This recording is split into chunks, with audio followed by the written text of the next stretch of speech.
আমি আসলে দেখতে পাচ্ছি যে এখানে অনেক আলতাবালি পার্কে অনেক জনসমাগম চলতে আছে, অনেকে বক্তব্য দিতে আছে।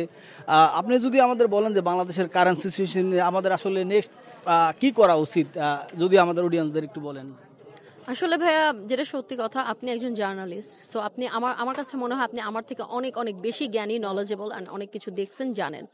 তো এখন যে এটা কথাটা বলেছেন আমাদের মাননীয় প্রাইম মিনিস্টার শেখ হাসিনা, যে আমাদের দেশে ডেমোক্রেসি আছে এবং মুক্তিযুদ্ধ নিয়ে উনি বারবার রেফারেন্স টানে কথা তুলতে তুলতে, আর ওনার মুখ তো পাশ হয়ে গেছে, উনি সবসময় সবাইকে রাজাকার রাজাকার নামে ডাকতে ওনার কোনো বাধে না। বেসিক্যালি যখন আপনার মুক্তিযুদ্ধ হয়েছে আমি তখন ছিলাম না, কিন্তু আমি যতটুকু জানি যে আমাদের যে বাংলার যে মুক্তিযোদ্ধারা, ওনারা মুক্তিযুদ্ধ কেন করেছে? For democracy, for freedom. দে এমন না যে তারা কোনো বেনিফিশিয়াল অথবা কোনো বেনিফিটের জন্য তারা মুক্তিযুদ্ধ করেছে। বাংলাদেশকে ডেমোক্রেটিক কান্ট্রি হিসেবে ফ্রিডম দেওয়ার জন্য তারা মুক্তিযুদ্ধটা করেছে।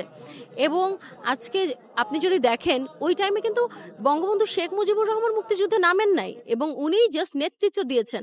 আজকে যদি উনি নামতো তাহলে ওনার মেয়ে আজকে এই অবস্থায় আসতে পারতো না। ওনার মেয়েকে স্বৈরা শাসক হিসেবে রেখে যেতে পারতো না। উনি আজকে আমাদের পুরো দেশটাকে স্বৈরা শাসনে পরিণত করেছে। অ্যান্ড তাহলে আপনি একটু বুঝেন যে এটাকে কি বলে। এটাকেই তো আসল রাজাকারী বলে, তাই না? তো আজকে আমাদের দেশের, আপনি ধরেন ছাত্রদের কথা বাদই দেন, দেশের দ্রব্যমূল্যের ঊর্ধ্বগতি, ওনার যখন যা মনে চাচ্ছে উনি তাই করতেছে। বাংলাদেশের মতো একটা হত দরিদ্র দেশে আপনার যদি এত হাজার টাকা যদি মাংসের কেজি কেনা লাগে, এই দেশের মানুষগুলোর কি হবে? আজকে আমি বিদেশে আসতে পারছি, কিন্তু যেই মানুষগুলো বাংলাদেশে তাদের বাচ্চাকে কৃষক হয়ে তারা ঢাকা ইউনিভার্সিটিতে পাঠাইছে, পড়াশোনা করাচ্ছে, তাদের কাছে তো 30-40 লাখ 10 লাখ টাকা নেই যে তারা বিদেশে পাঠাই দিয়ে আরামের জীবন করাবে।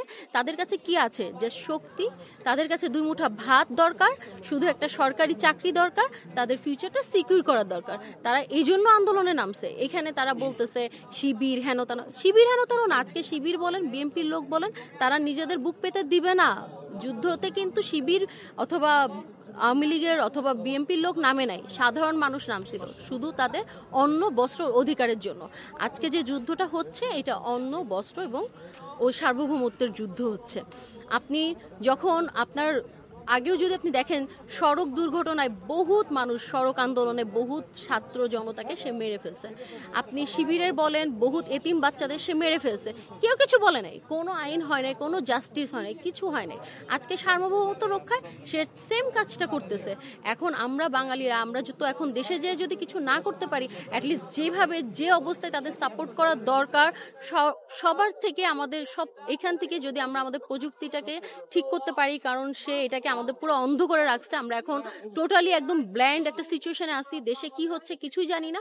এই জিনিসগুলো যদি আমাদের উপর মহলে অথবা অন্যান্য দেশগুলো আমাদের সাপোর্ট করতো, আমাদের ভাই বোনদেরকে সাপোর্ট করতো, কারণ ঢাবির বাচ্চা কাচ্চারা আদৌ বেঁচে আছে নাকি সবাইকে মেরে ফেলছে তারও কোনো গ্যারান্টি নাই। সো আমি চাবো আমরা সবাই এক হই, দুইটা ফেসবুকে পোস্ট না অথবা দুইটা ব্যানার নিয়ে ছবি তুলে এইসব পাবলিসিটি না করে নিজের দেশকে কিভাবে রক্ষা করা যায় ফাইন্যান্সিয়ালি অথবা অন্য যে ওয়েতে হোক, সেটাই মনে হয় আমাদের জন্য সবচেয়ে ভালো হবে। আসলে কোটা সম্বন্ধে একটু যদি বলেন, আসলে তারা যে 56% কোঠা শুধু মুক্তিযোদ্ধাদের জন্য, এই সম্বন্ধে আসলে কত পার্সেন্ট হওয়া উচিত? যে আসলে দেশ তো অবশ্যই সংস্কার হবে, সেই ক্ষেত্রে আমাদের আপনি কি মনে করেন যে আসলে কত পার্সেন্টেজ কোটা সংস্কার হইলে আমাদের দেশের জন্য ভালো হবে এবং আমাদের যারা মেধাবী তারা জব পাবে?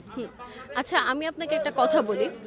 আপনি নিশ্চয়ই সোহেল চৌধুরী যে আমাদের অ্যাক্টর, উনি তো মুক্তিযোদ্ধা ছিলেন। উনি যে কথাগুলো বলেছে, যৌক্তিক কথা বলেছে, আপনি নিশ্চয়ই ওগুলো শুনেছেন। সোহেল রানা।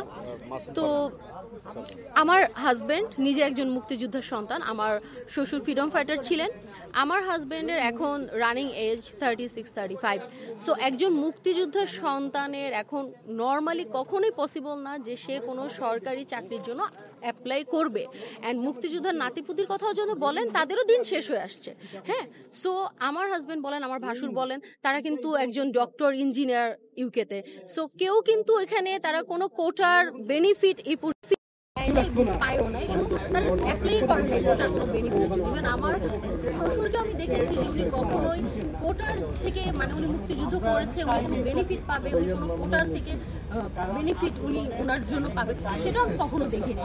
তো মুক্তিযোদ্ধারা তো আজ পর্যন্ত কোনো কোটার বেনিফিট নেয়ই না, হয়তো এখন তারা ভাতাটা পাচ্ছে, ইটস ফাইন, কারণ একটা 20,000 টাকা ভাতা ইটস এনাফ একটা ফ্যামিলি মুক্তিযুদ্ধের জন্য।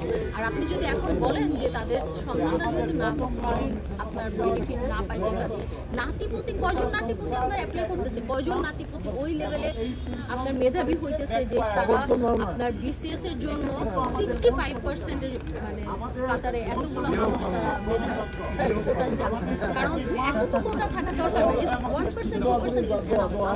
যদি আপনি মুক্তিযোদ্ধাদের ফ্রিডম ফাইটারদের রেসপেক্ট দিতেই চান, তাহলে প্রতিবন্ধী মুক্তিযোদ্ধা এন্ড হচ্ছে আমাদের যে গারো সমাজ আছে তাদের জন্য আপনি মুক্তিযোদ্ধাদের জন্য 2% ইজ এনাফ। আমার মনে হয় না যে প্রতি বছর 2% আপনার কোনো মুক্তিযোদ্ধা ফ্যামিলি বিশেষ করে যেতে পারে। আসলে কষ্ট করে বিশেষ পরীক্ষা দিয়ে তাদের জব মিলে না, হয়তো ভালো ভালো নেতা তারা অকালে জুড়ে পড়ছে। আসলে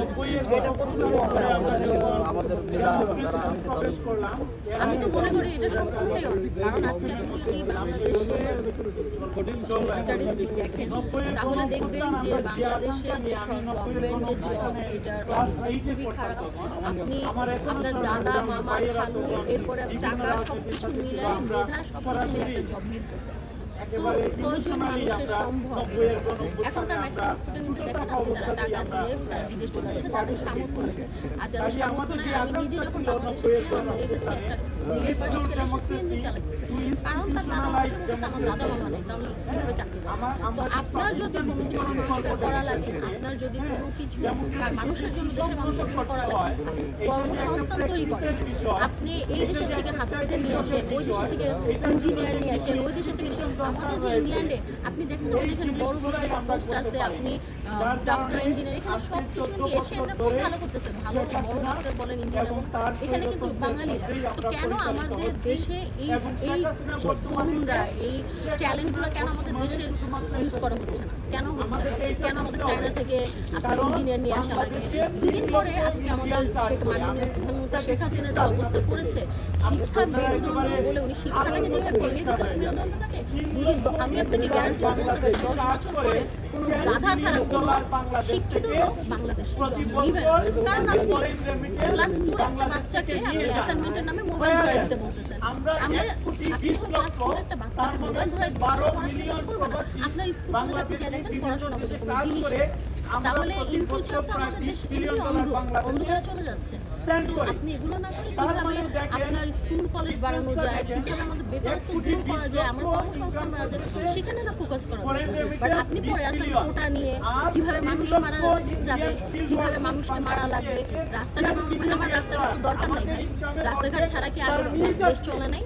আমার দাদা বাবা আমলে কি দেশ চলে নাই? তখনকার আরো দেশের যত আপনার গর্বিত সন্তান তখনই তৈরি, তাই না?